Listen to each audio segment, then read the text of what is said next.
joined us for our first has it been 3 or 4 films? We're open to discussing any of those. Embrace of the Serpent, The Infiltrators, and the first one was Afro Latinos. So if anyone has any comments or questions, go ahead and join us in the chat.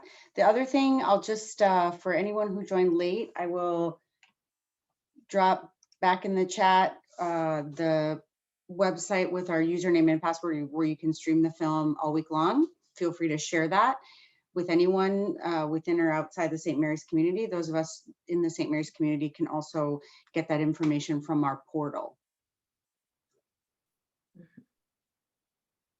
Any comments, students?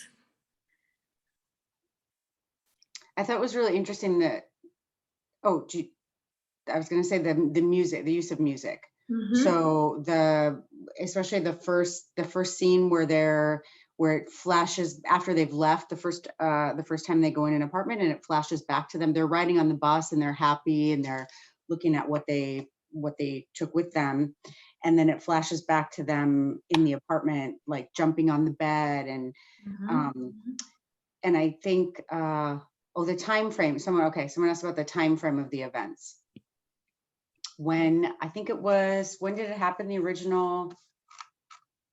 So the film is from 2017, I think. Yeah, it's from 2017. And it's based on a true story that happened in 2005. 2005, there you go. Mm-hmm. It's based on a true story. And yes. So someone asked, I don't know if we have an answer to this question. I think the answer is it's not easy. The question was, how easy is it for people to move beyond these living conditions to move up? Mm-hmm. This is an interesting question, actually. And I think one of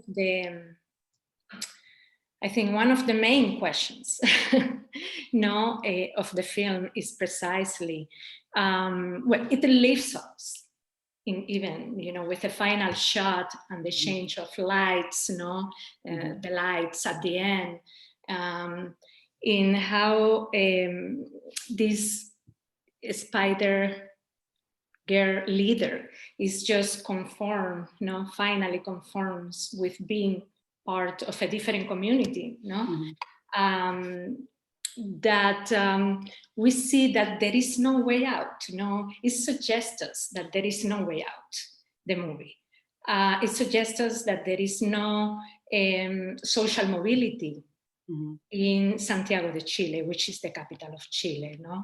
And this is something that I think we should think about, because as a historical fact, we should mention that Los Campamentos, these sort of communities, shantytown communities, shanty towns, and Los Cerros, the hills of Santiago, where they used to exist in the 80s, in the 70s, under Pinochet, with all the neoliberal economic measures that privatize, mainly the basic sources, natural resources and basic services in the country.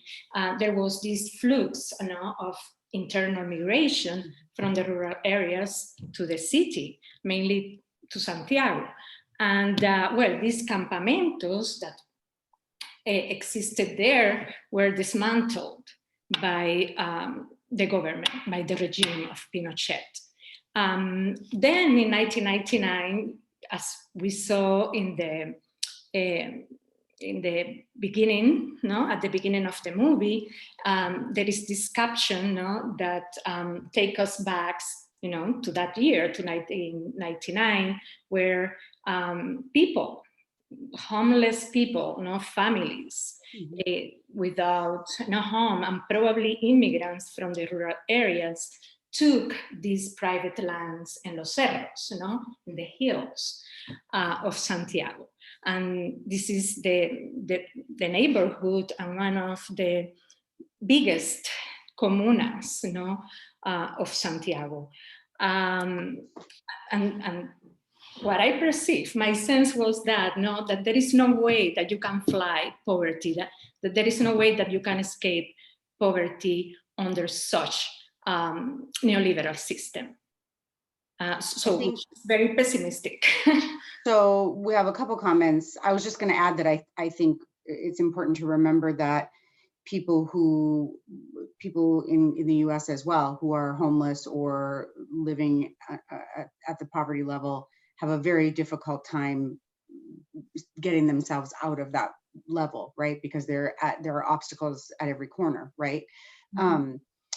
So we have, is it true that, how did their story end in real life? I think you mentioned, Mari, that one of them committed suicide. Another question was, were they all 13? I don't know the answer to that. Yes, well, there were more than 3 actually. There were like 5 members in the real young girls, that in which it is based, the movie, in which stories, they were 13, most of them, and there was one that was, I think, 17, but they were basically, yes, teenagers, And the comment was, why is that why they didn't go to prison? What are the conditions of child services in Chile? Are transitory. Sorry? Are like transitory, Right. They receive a transitory shelter, but there is no follow-up, And then also I would imagine, because the comment was they seemed like they wanted to avoid it. I think that most kids that age anywhere would want to avoid, right? There are lots of negative things associated with child services of going somewhere, and it's, and then we have, I think Janet is an alum. I had some email correspondence. She said, I lived in Las Condes when I'm working at the embassy from 95 to 98, and it really surprises me that those are still there. I think Professora Valencia was saying it came back, right? It got cleared out and then it came back. How did Cindy get pregnant? I don't think that was, I think she was pregnant from the beginning of the movie. I don't think we know. She was pregnant, she had a boyfriend, she got pregnant. The usual way.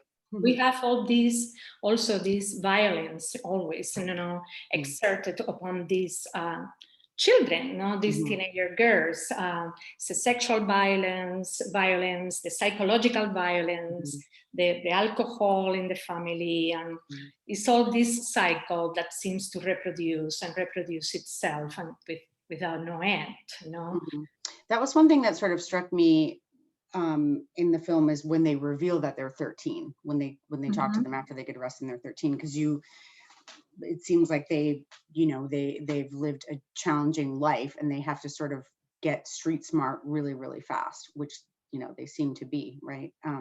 Also, I think it's interesting, the whole notion of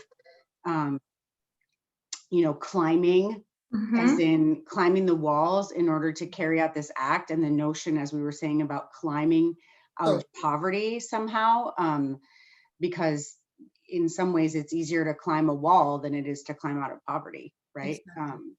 But the thing that struck me in what I was saying earlier was when they're in the apartment and they're jumping on they seem really like young.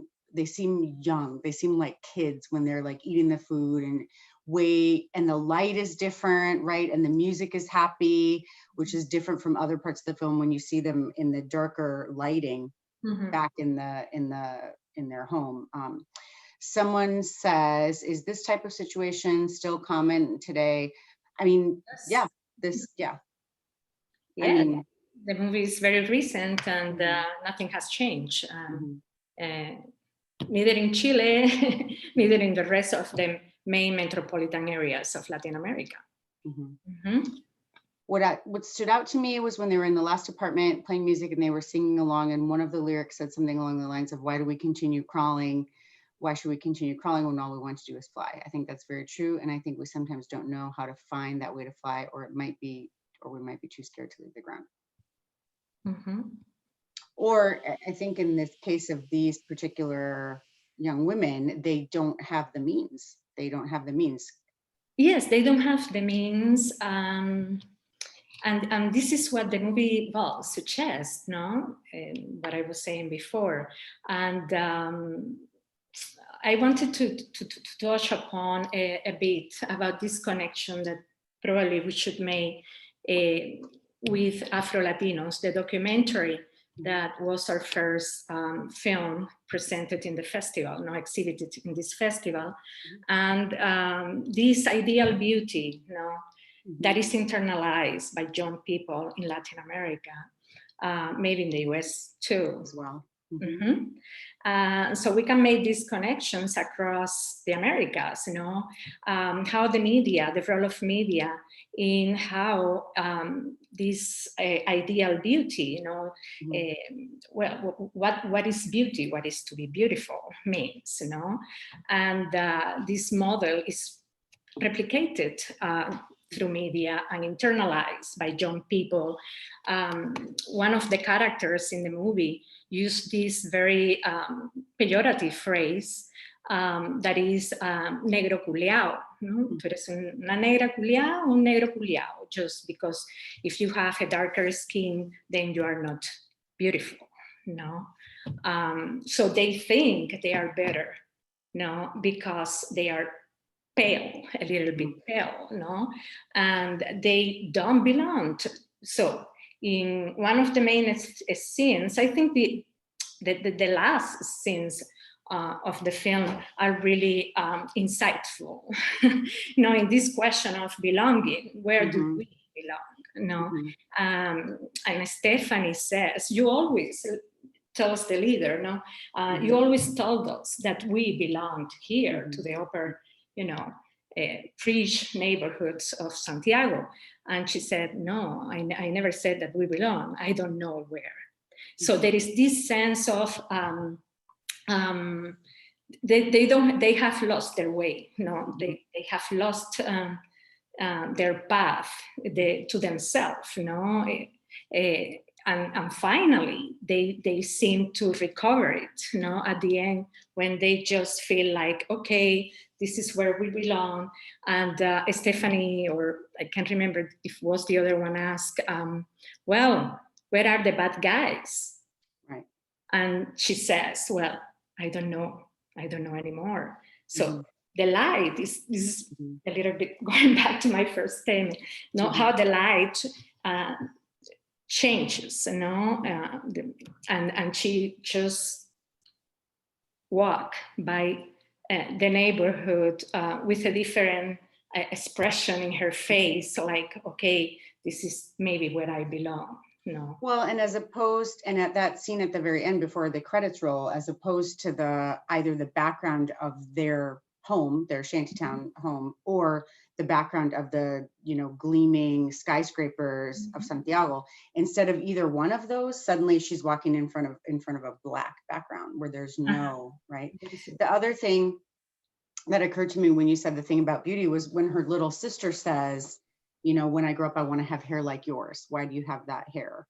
That kind of, right? The little, I would assume the hermanita, when she's putting her to bed, and she makes that comment. That resonated with me, what you said about beauty. But the other thing is just the way that media, television, and magazines sort of feed this idea of wanting that fame, wanting to be famous, and how it's connected to money and status, which of course, if you don't have money or status, you can't do anything.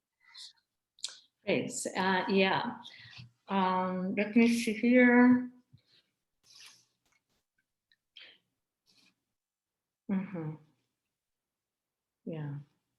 Yeah, for me it was a little bit, I would say, striking.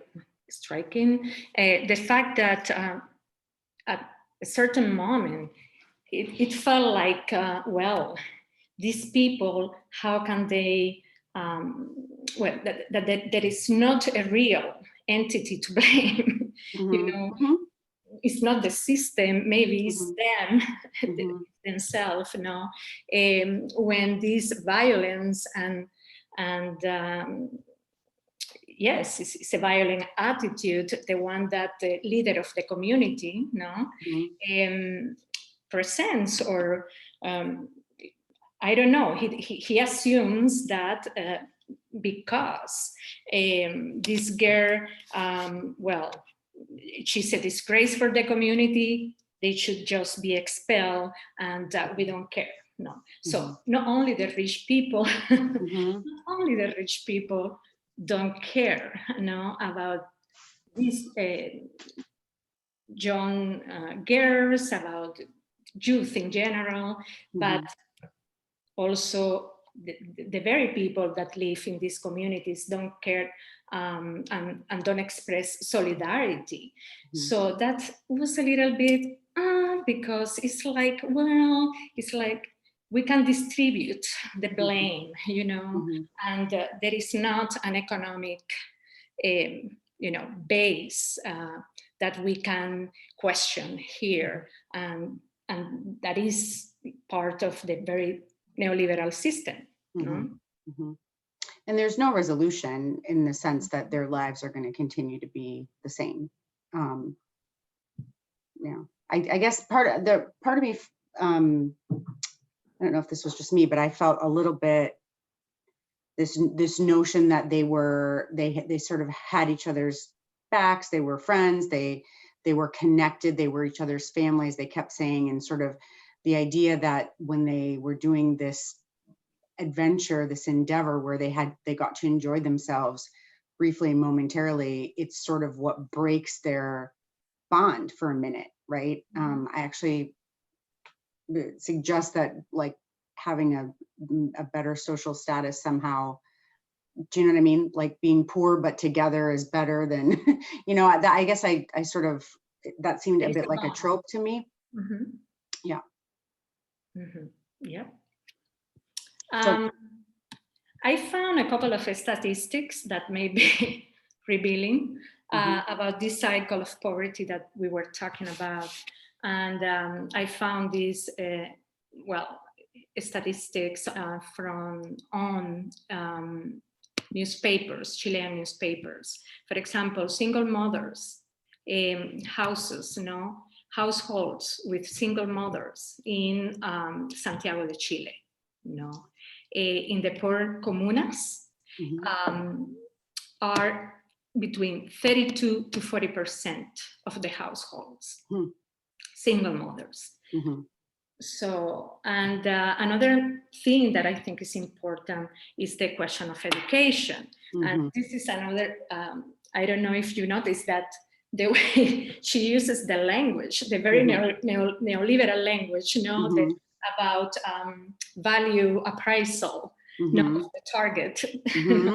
And this value appraisal is finally, revealed to her through the newspapers that are accumulated on the floor in front of, at the door of the apartments, Right. And so these people read, people read newspapers. So these people are not like us. Well, these people have the money to afford newspaper and think about other issues beyond survival, so this question of the cultural capital too, and how she appropriates this, this language of the the value, the mercantilistic value.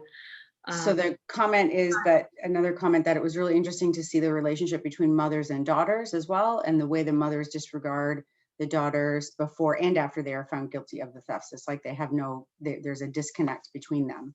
It just seems, I would agree, it seems like there's no parenting really in the cases that we saw, right? Aside from the notion that we didn't see any father figures really. So sort of to your statistic about the percentage of single mothers, but again, the mothers don't seem to have any connection with the daughters. But I also think that's a part of the film. Yeah, we don't really, with the exception of Avi, we don't really see the others with their mothers, except when the media comes. But it seems like they're sort of, they're sort of on their own essentially. And I think it's telling that Avi says, that she wants her sister's dad to stick around until he's 5, until her sister is 5 years old, because she read in a magazine that psychologists, by the time you're 5, then you've had a good parental formation, right? Isn't that what she said? Yes. So, but it seems like there's not a lot of parenting happening there at all. So I think probably Professora Valencia and I could just chat all night, but we don't need to do that on Zoom with a bunch of other people, although we could, but I don't know if anyone has I see the participant number dropping down. So I will say that just as a reminder, next week we have Wilaya, and we will have Professora Jorza introducing that film, and I'm going to put the link to register for that film in the chat. Was there another thing here? Okay, let me put it in the chat. Okay, so okay, thanks, Professora Valencia. Thanks everyone for joining us tonight, and hopefully we will see you next week, Thursday at 6:30 for the penultimate film in our series. And thank you to Laura Zimmerman, who's hosting the webinar tonight and making it all work behind the scenes, really important. Thank you so much, Lori. We appreciate all your help. And Gabby out there somewhere, also backing us up, and Richard. So we're very grateful for all the help of special events and the IT people and the portal people and all the good people that supported us. Thank you very much. Have a good night.